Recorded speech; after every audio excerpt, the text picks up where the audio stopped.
Can you imagine when the price of something goes up, you start buying more of it? Sounds so absurd, but that can be true. Law of demand says price goes up, demand goes down. But an exception, Giffen Goods, the twist in the tail of law of demand. Quick recap of law of demand.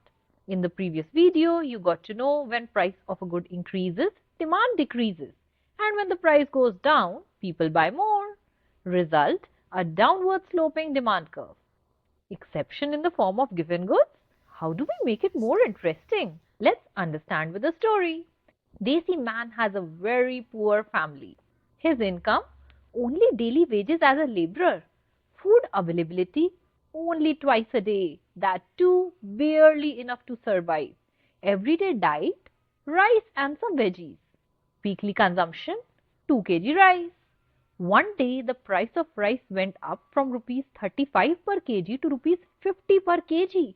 Overall, all food prices went up. Now you might be expecting him to start consuming less rice. After all, Desi man's budget is now tight. Here's how it goes. He tries buying more wheat, but price rupees 60 per kg. More veggies, even more costly than before. Result, instead of buying less rice, he buys even more rice.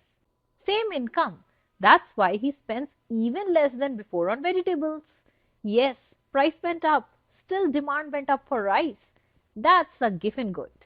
Before we go on why this happened, let's know more about how this Giffen good concept originated. Introduced by Sir Robert Giffen in the late 1800s and named after him as well, he noticed during the Irish famine, when prices of staples like potatoes and bread went up, very poor households started buying more of them instead of less. Reason, their income was low and the substitutes were even more expensive. This brings us to the next part. Why does this exception happen? Welcome to the income and substitution effect. When two forces collide, interesting things happen. Here it's the income effect and the substitution effect. In the simplest of terms, taking Desi man's example, rice is the cheapest way to fill his and his family's stomach. When prices rise, he gets even more poor in real terms. Affording tastier alternatives becomes a dream. Only alternative to buy more cheap food. In short, income doesn't increase. Rather, in real terms, it decreases as his purchasing power declines. Substitution is not possible too, as alternatives are costlier. Thus, demand curve of Giffen goods slopes upwards, that is, higher price increases demand. But after a certain price, affording even Giffen good becomes impossible, which is displayed in this unique curve shape. If you want a more in-depth knowledge about these two concepts, comment more and I would love to create a detailed video on it for you. Next up, inferior goods versus Giffen goods. Yes, you can't use them interchangeably. Basically, all Giffen goods are inferior goods, but not all inferior goods can be Giffen goods. Confused? Imagine you went to buy a sari. Choice, a budget sari or a fancy sari.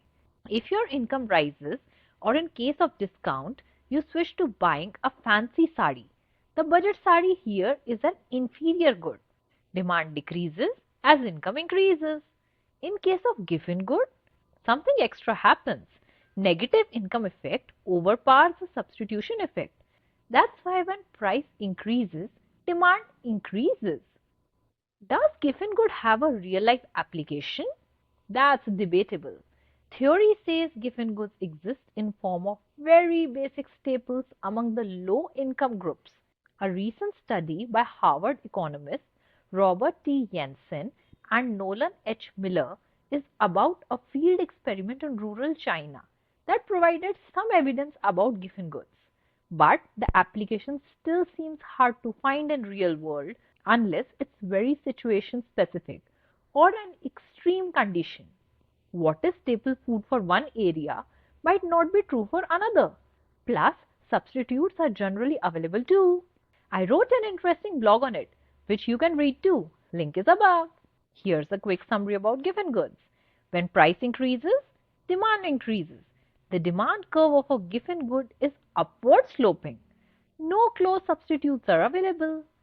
It holds a large part of the consumer's budget. Negative income effect, that is feeling poorer due to price rise, is more than the substitution effect, that is the desire to switch to a cheaper good. It applies to necessities like staples. It majorly applies to very poor households. Another exception to law of demand? Veblen goods, a luxurious take that's quite interesting.